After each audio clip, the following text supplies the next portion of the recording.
Hello guys, મારે introduce કરતા પહેલાં તમને એ જણાવી દઉં, આ વિડીયો લેક્ચરમાં તમને શું ભણવાનું છે. ધોરણ 12 સાયન્સ, ફિઝિક્સ, ગુજરાતી મીડિયમ. એમાં પહેલું ચેપ્ટર વિદ્યુત ભાર અને વિદ્યુત ક્ષેત્ર. એમાં ઉદાહરણ 1.6 જે ઘણો કોમ્પ્લિકેટ છે તેને એકદમ સરળ રીતે આ વિડીયો લેક્ચરમાં તમને રજૂ કરવામાં આવશે. તો ચાલો ખોવાઈ જઈએ ફિઝિક્સની દુનિયામાં. તો પહેલાં ક્વેશ્ચન વાંચી લઈએ, આકૃતિ સમજી લઈએ અને ત્યાર પછી એની ગણતરી ચાલુ કરીએ. આ દાખલો ઘણો આઈએમપી એવો છે, મોસ્ટ આઈએમપી.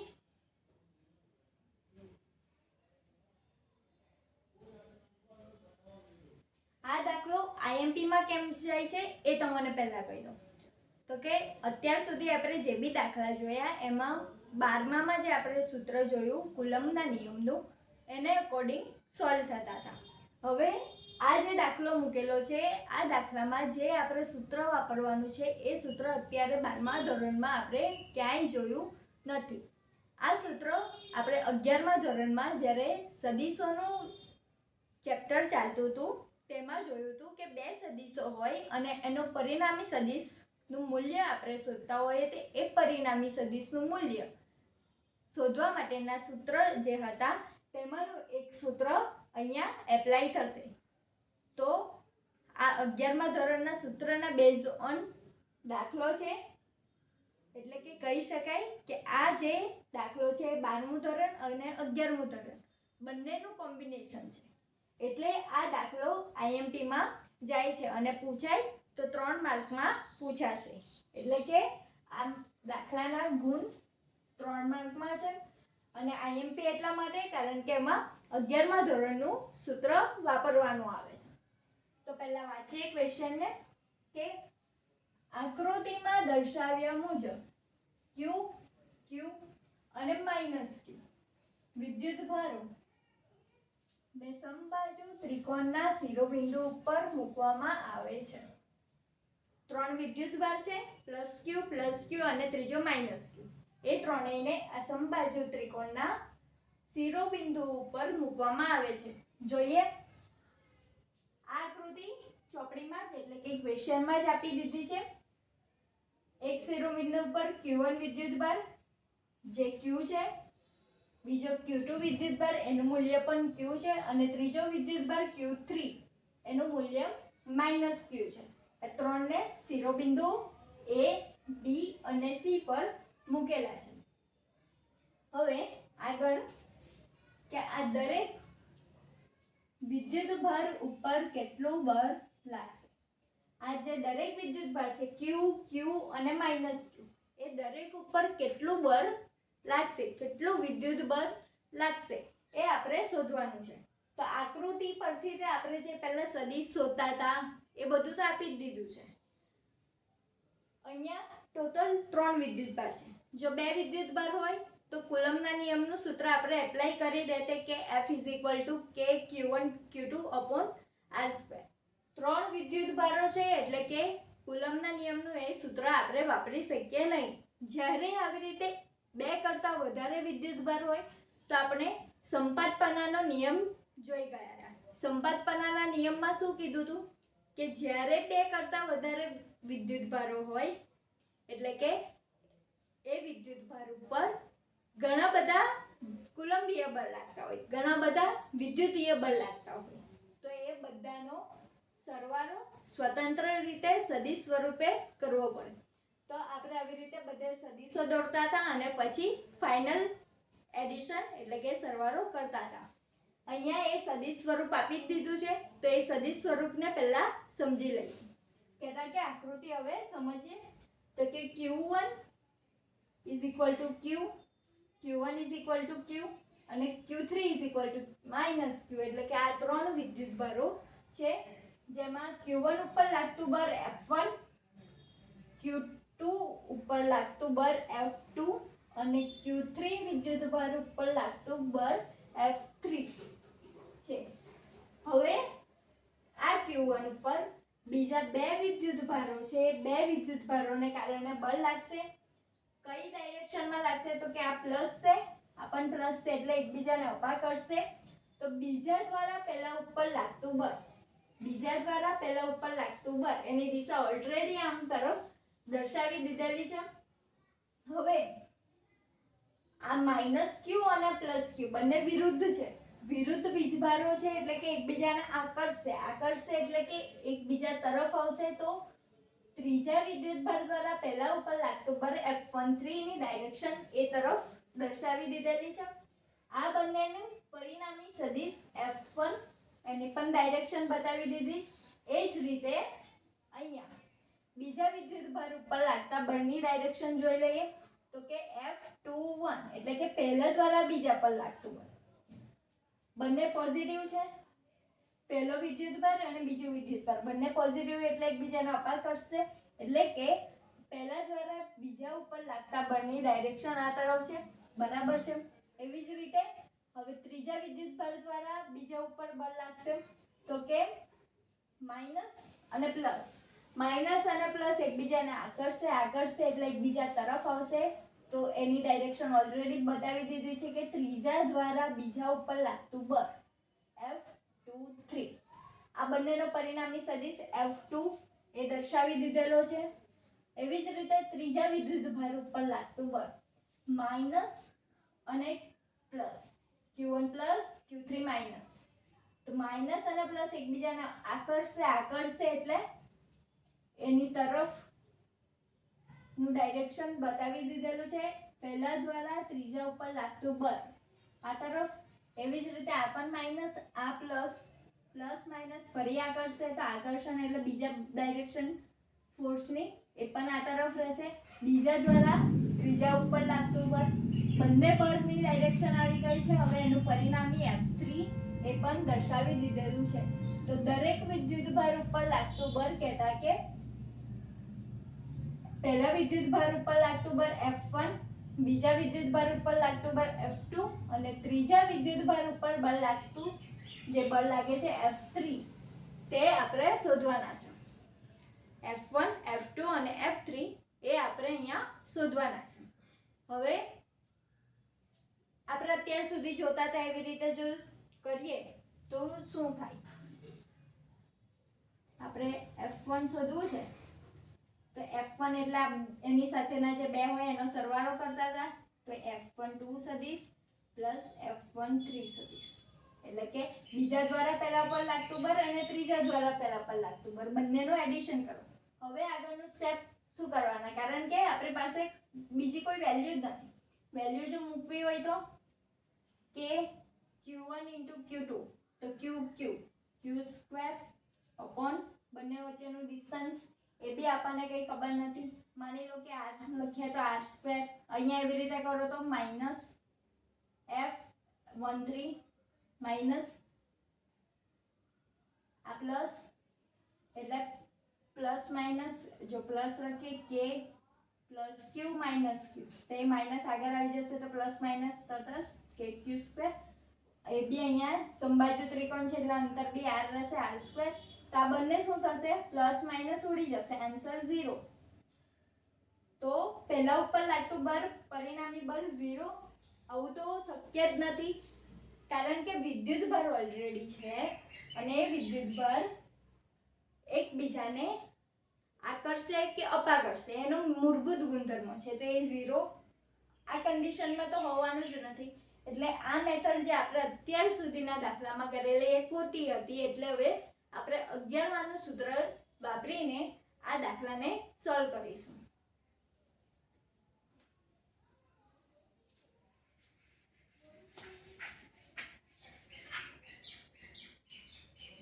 તે સૂત્ર એક વખત યાદ કરાવી લઈએ.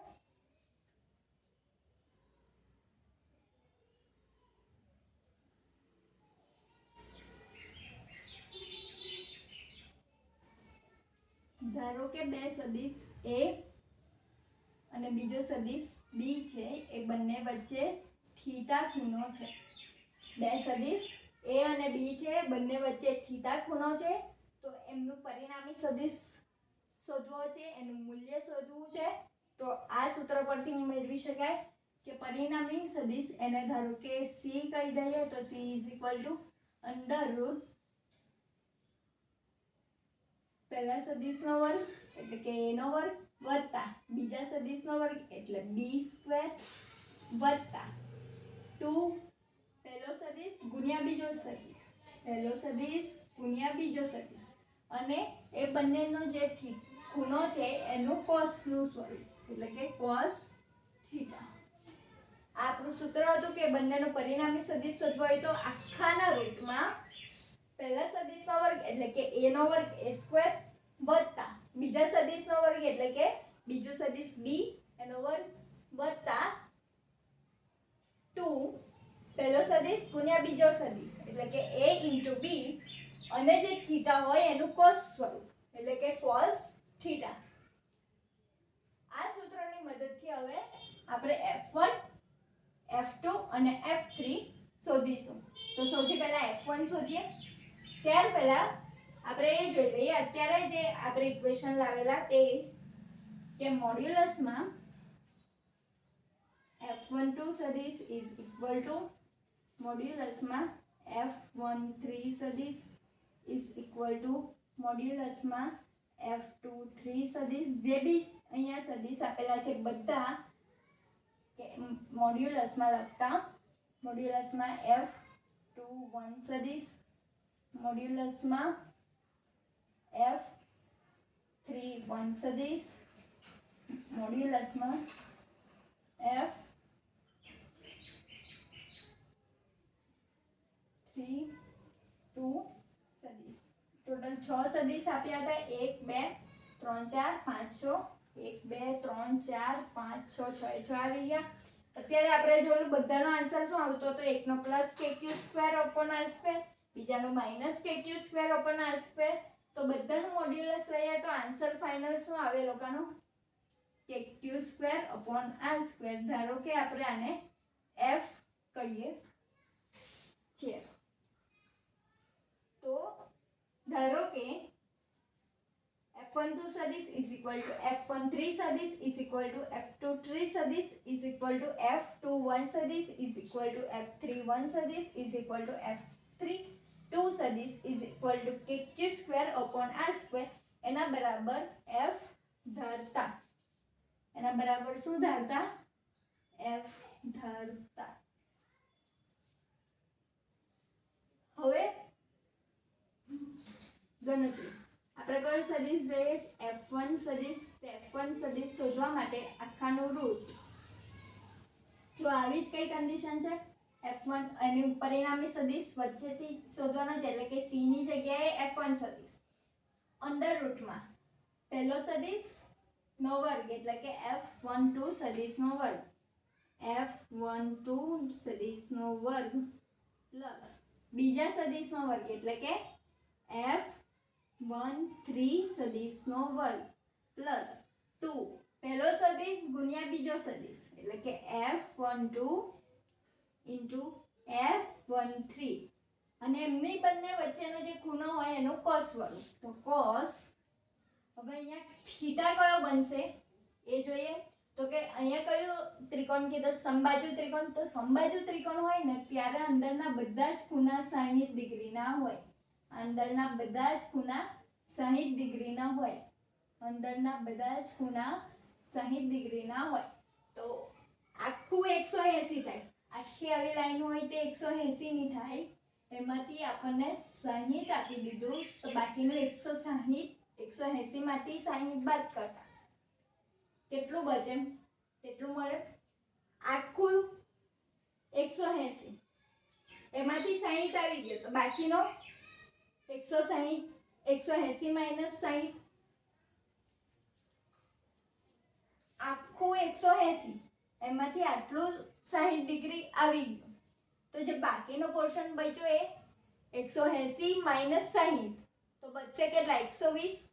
એટલે કહી શકાય કે આ ખૂણો કેટલો છે 120 નો. તો આ જે આપણને એંગલ મળ્યો થીટા એ કેટલો છે 120. તે 120 થીટાની જગ્યાએ સો આ સ્વરૂપમાં આપણે લખી દીધું. એ એક વખત સમજી લઈએ. f1 સદિશ એ પરિણામી સદિશ છે એટલે કે c ની જગ્યાએ આપણો પરિણામી સદિશ f1. અહીંયા પહેલા સદિશનો વર્ગ આખાના રૂટમાં એટલે કે f12 નો વર્ગ વત્તા બીજા સદિશનો વર્ગ, બીજો સદિશ f13 છે તો f13 નો વર્ગ વત્તા 2 પહેલો સદિશ ગુણ્યા બીજો સદિશ, પહેલો સદિશ f12 બીજો સદિશ f13 બંનેનો ગુણાકાર અને થીટાનું cos સ્વરૂપ. થીટા કયો આવ્યો 120 એટલે કે cos 120. થીટા 120 કઈ રીતે આવ્યો તો કે આખું જે હોય એ 180 નું હોય, એમાંથી આટલો જે ખૂણો છે તે આપણને 60 ડિગ્રીનો મળ્યો કારણ કે સમબાજુ ત્રિકોણ છે. તો જે આટલો 60 નો છે તો બાકીનો કેટલો હોય 180 માઈનસ 60 તો બચ્યો કેટલો 120. તો 120. હવે cos 120 ખાસ ધ્યાન રાખવાનું, cos 120 માઈનસ 1/2 અને cos 60 plus 1/2. cos 120 cos 60 1/2 120 minus 1/2 60 1/2 અને 120 માઈનસ 1/2. કેમાં cosમાં cos 60 1/2 cos 60 1/2 cos 120 માઈનસ 1/2. બે સંખ્યા હતી તો પોઝિટિવ, ત્રણ સંખ્યા થઈ તો નેગેટિવ.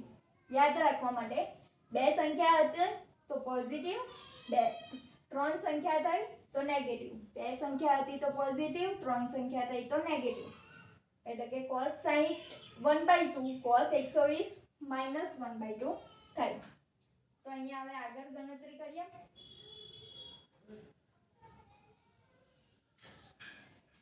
f12 સદિશ એ બધા બરાબર શું લખેલું f, તો f નો વર્ગ, f13 એના બરાબર બી શું f ધારેલું તો f નો વર્ગ પ્લસ 2 f12 ની જગ્યાએ f13 ની જગ્યાએ f cos 120 માઈનસ 1/2 માઈનસ 1/2. તો આ બે ઉડી જશે. તો અંદર root f² plus f² plus minus f into f, બે વખત f તો f નો વર્ગ પ્લસ f² માઈનસ f² ઉડી જશે. તો બચશે શું √f². હવે આ વર્ગ અને વર્ગમૂળ સાથે ક્યારેય ના હોય એટલે બંને નીકળી જાય. વર્ગ અને વર્ગમૂળ સાથે ક્યારેય બી ના હોય એટલે બંને ઉડી ગયા તો આન્સર છેલ્લે શું બચ્યો f. તો ધીસ ઇક્વલ ટુ f. તો f1 સદિશ is equal to f. f એટલે કે q²/r². એ આપણો આન્સર આવ્યો. ને f એટલે કે ફોર્સનો એકમ ન્યૂટન. સો માટે f1 સદિશ is equal to f newton. આપણો આન્સર પહેલાનો આવ્યો કે પહેલા વિદ્યુતભાર ઉપર લાગતું બળ f1 f ન્યૂટન એટલે કે q²/r². પહેલી રીતથી આપણે કરતા હતા તો આન્સર શું આવતો તો 0, જે ખોટું પડતું હતું. પ્રેક્ટિકલી એ સાચું નહોતું એટલે આ મેથડથી કર્યો. આ મેથડ સંપૂર્ણપણે સાચી છે. આ 11માનું સૂત્ર છે અને એના બેઝ ઓન ગણતરી કરતા f એટલે કે q²/r², જે આપણો ફાઇનલ આન્સર q વિદ્યુતભાર એટલે કે q1 વિદ્યુતભાર ઉપર લાગતું પરિણામી બળ f1 નું મૂલ્ય છે. હવે આવી રીતે f1 સદિશનું શોધ્યું તેવી રીતે f2 સદિશ અને એવી જ રીતે f3 સદિશ શોધીએ.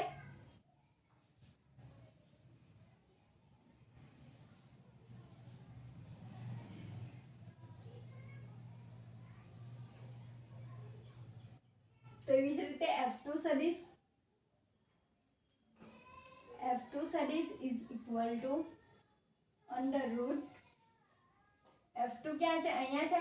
બીજા બે સદિશ કયા છે f23 સદિશ અને f21 સદિશ. તો પહેલા સદિશનો વર્ગ એટલે કે f21 સદિશનો વર્ગ વત્તા બીજા સદિશનો વર્ગ, બીજો સદિશ f23 સદિશનો વર્ગ વત્તા 2f પહેલો સદિશ ગુણ્યા બીજો સદિશ એટલે કે f21 ઇન્ટુ f23 સદિશ. હવે બંને વચ્ચેના ખૂણાનું cos સ્વરૂપ એટલે કે cos થીટા. થીટા હવે કયો છે આપણે જોઈએ. અહીંયા એક વખત સમજી લઈએ. આટલું ટોટલ 120, એમાંથી આટલો પોર્શન 60 ડિગ્રીનો આવી ગયો. તો આ જે બાકીનો પોર્શન છે આટલો બાકીનો પોર્શન એ કેટલાનો હોય? આખો 60, આખો 180, એમાંથી આટલો 60 આવી ગયો તો 180 માઇનસ 60 120. તો આ જે આપણને પોર્શન મળશે, આ જે ખૂણો મળશે એ કેટલાનો મળશે? 120. તો cos 120. જો હવે આપણે જે ધારેલું તે પ્રમાણે f21 is equal to f, તો f નો વર્ગ, f23 એના બરાબર પણ f એટલે f નો વર્ગ એટલે 2, f21 એટલે f, f23 એટલે f, cos 120 એટલે -1/2. આ 2 ઉડી ગયા. સેમ આના જેવી જ હવે ગણતરી ચાલુ થઈ ગઈ છે. તો f² plus f² minus f into f નો વર્ગ. આ પ્લસ માઇનસ ઉડી જશે તો ફાઇનલ આન્સરમાં શું આવશે? અંડરરૂટ f નો વર્ગ.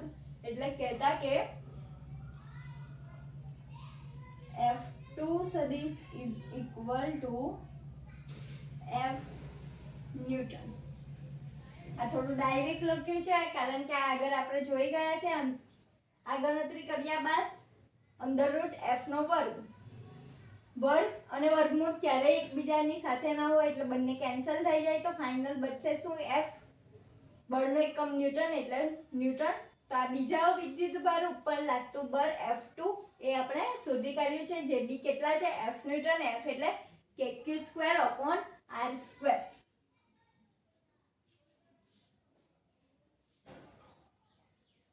તો આપણને બીજા વિદ્યુતભાર ઉપર લાગતું બળ મળ્યું. સેમ આવી રીતે ત્રીજા વિદ્યુતભાર માટે આપણે જોઈશું.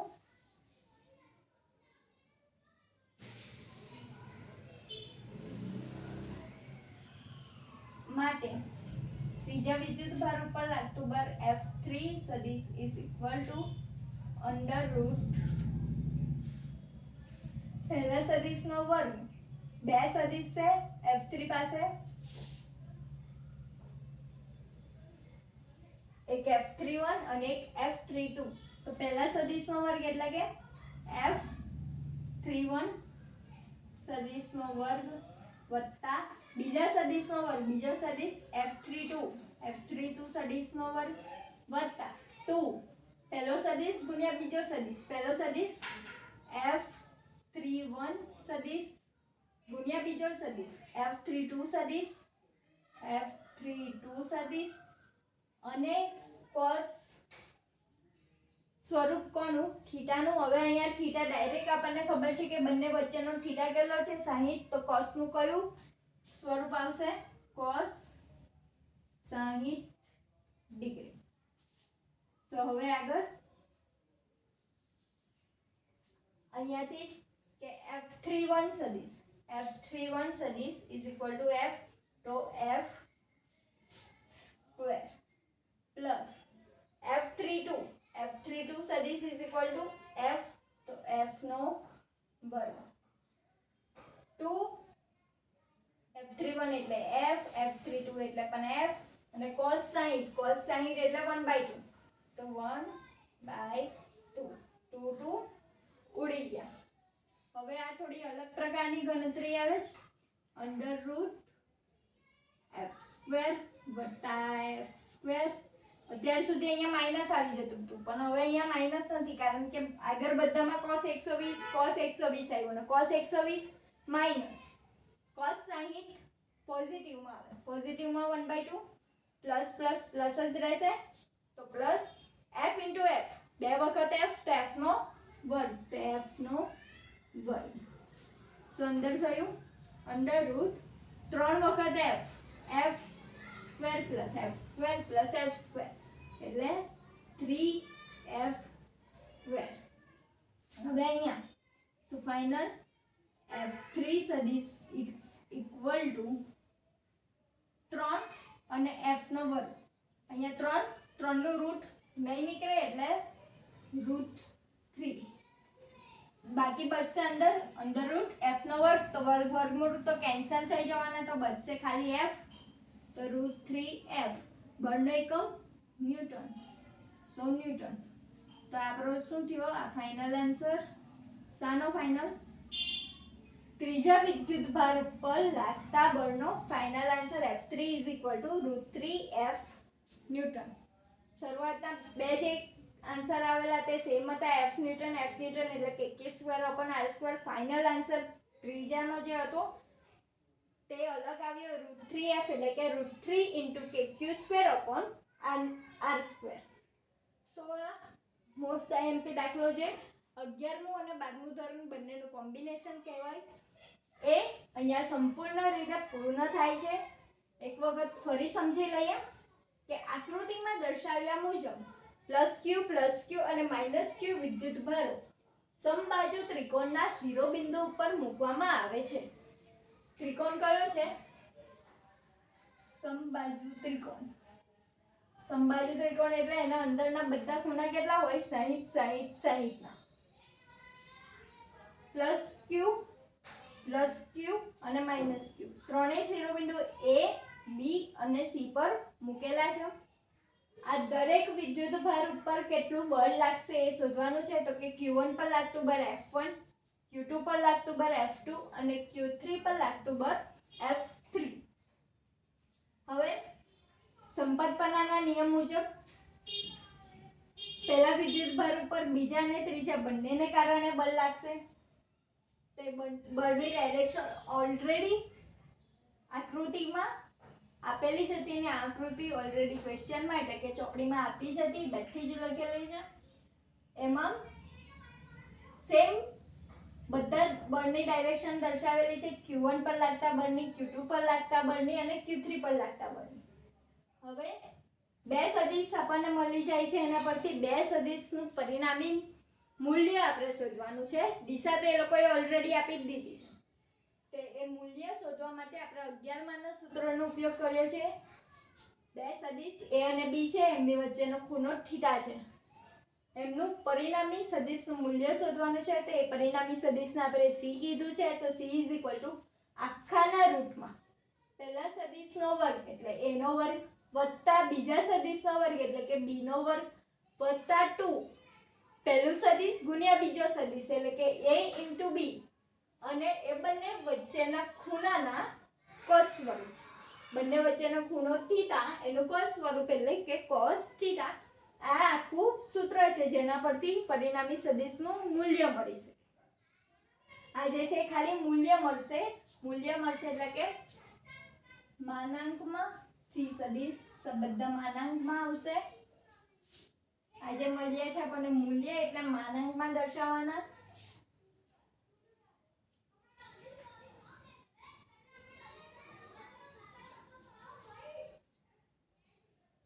હવે એવી જ રીતે પહેલા પર લાગતું બળ F1 એના માટે બે સદિશ પડે છે. તો બે સદિશ માટે સૂત્ર પહેલા આખાના રૂટમાં પહેલા સદિશનો વર્ગ વત્તા બીજા સદિશનો વર્ગ વત્તા 2 પહેલો સદિશ ગુણ્યા બીજો સદિશ અને બંને વચ્ચેના ખૂણાનું cos સ્વરૂપ એટલે કે cos થીટા. હવે થીટા કઈ રીતે લખ્યો તો અહીંયા એક વખત જોઈ લઈએ.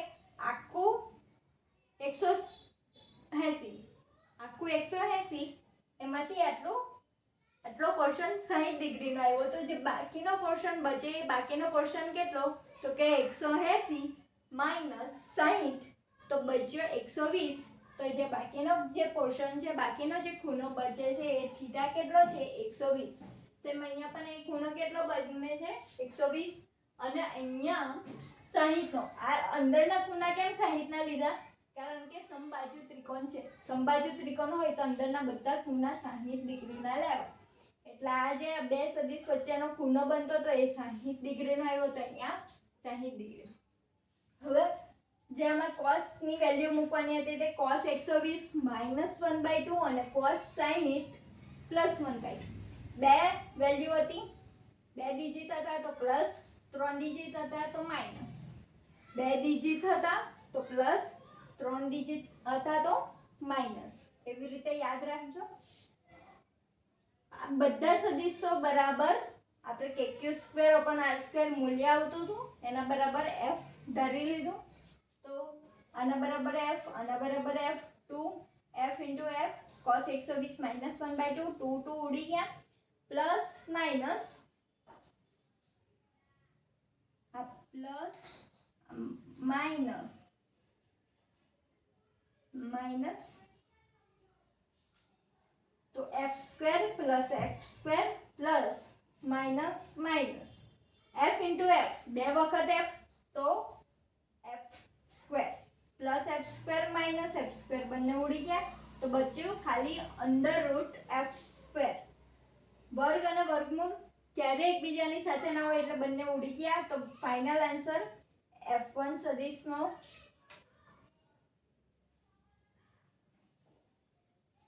f ન્યૂટન કહેતા કે એનો આન્સર છેલ્લો kq²/r². સેમ બીજા માટે પણ આ જ ગણતરી કરી, સેમ આના જેવી જ ગણતરી આગળ જતા થાય અને એનો આન્સર પણ f ન્યૂટન. f3 માટે થોડું અલગ હતું કે f3 માટે અહીંયા ફરી એક વખત જોઈ લઈએ. પહેલા સદિશનો વર્ગ વત્તા બીજા સદિશનો વર્ગ +2 પહેલો સદિશ ગુણ્યા બીજો સદિશ અને એ બંને વચ્ચેના ખૂણાનું cos સ્વરૂપ એટલે કે cos 60 ડિગ્રી. cos 60 degree. હવે આ બધા બરાબર આપણે f ધારેલું છે અહીંયા તો f² આના બરાબર પણ f² એટલે f² + f² + 2f * f અને cos 60 1/2 તો 1/2 છેદમાં 2 અંશમાં 2 બંને ઉડી જશે તો √f² + f² + f * f f નો વર્ગ એટલે કે f². હવે અત્યાર સુધી અહીંયા પ્લસ માઇનસ થઈ જતું હતું પણ અહીંયા પ્લસ જ છે તો પ્લસ પ્લસ પ્લસ એવા 3 વખત તો 3f². હવે આને અલગ પાડીએ તો આને કેવી રીતે લખ્યું તો આને આવી રીતે લખાય √3 * √f². બંનેને અલગ પાડી દે તો √3 નું કંઈ જ નહીં થાય એટલે કે √3 અને √f². તો સ્ક્વેર રૂટ કેન્સલ તો f રહેશે એટલે કે આને ડાયરેક્ટ આપણે √3f લખી શકીએ. બળનો એકમ ન્યૂટન એટલે કે √3f ન્યૂટન. એટલે કે કહેતા કે √3 kq²/r² એનો ફાઇનલ આન્સર આવે. તો આ 1.6 જે કોમ્પ્લિકેટ હતો IMP હતો. 11 અને 12 બંનેનો કોમ્બિનેશન વાળો એક દાખલો હતો તે અહીંયા સંપૂર્ણપણે સરળ રીતે પૂર્ણ થાય છે.